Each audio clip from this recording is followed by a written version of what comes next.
Joseph Campbell is the most influential figure in pop culture you've never heard of.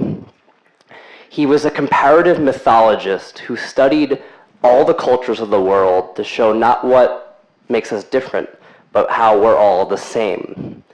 When asked about the meaning of life, he said, "We're seeking an experience of being alive that resonates with our innermost being, so that we actually feel the rapture of life." Put simply, stop thinking so damn much and live your life. Which begs the question, how do we live our life? And his claim is that the myths, our mythology, our origin stories, are what give us the knowledge of virtue. And he formulated what's now known as the hero's journey, or the monomyth. It's the story that unites Jesus with the Buddha, Neo with Luke Skywalker.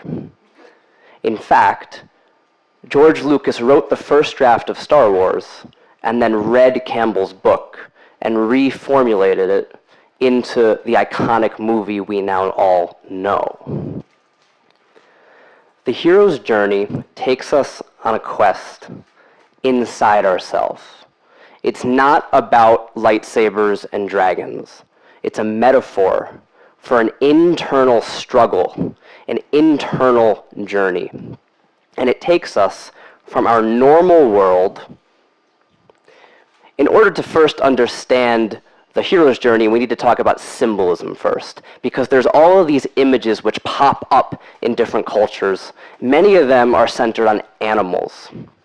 The first is the snake.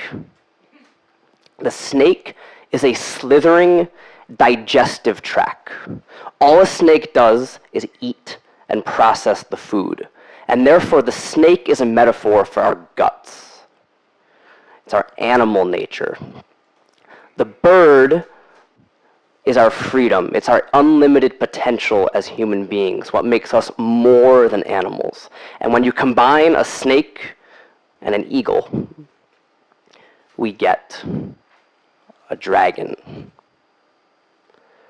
So the quest to slay the dragon is not about action and adventure. It's about embracing our animal nature while rising to the call of our higher being. The structure of the hero's journey takes us from the normal world into the realm of adventure, only to end up back where we are, smarter and braver. Unlike in, say, James Bond, which is fantasy, it's important that we connect with the hero, because the hero's journey is the story of the maturation of a child into an adult. So often the hero is out of place. He's the orphan living under the cupboard, or nerdy Peter Parker, who eventually gets called on a journey. He receives a letter from a magical school called Hogwarts, or gets bitten by a spider. And he accepts his call, aided in part by a wizard. Whether you call him Gandalf or Dumbledore or Merlin, it's the same figure over and over again who initiates the hero into his powers, who initiates the hero into adulthood. But the journey isn't easy, and the hero is tested. He makes friends and meets his enemies, until eventually he enters what is called the belly of the beast, after Jonah and the whale. The belly of the beast is a womb-like environment. It's moist, it's dark, it's underground. And it is the darkest psychological moment of our journey, where the hero can emerge reborn. However, in order to be born again, something needs to die. Out of death comes life. So our wizard must die. So eventually, our hero succeeds. He finishes his quest. But he's not done yet. He has to return home.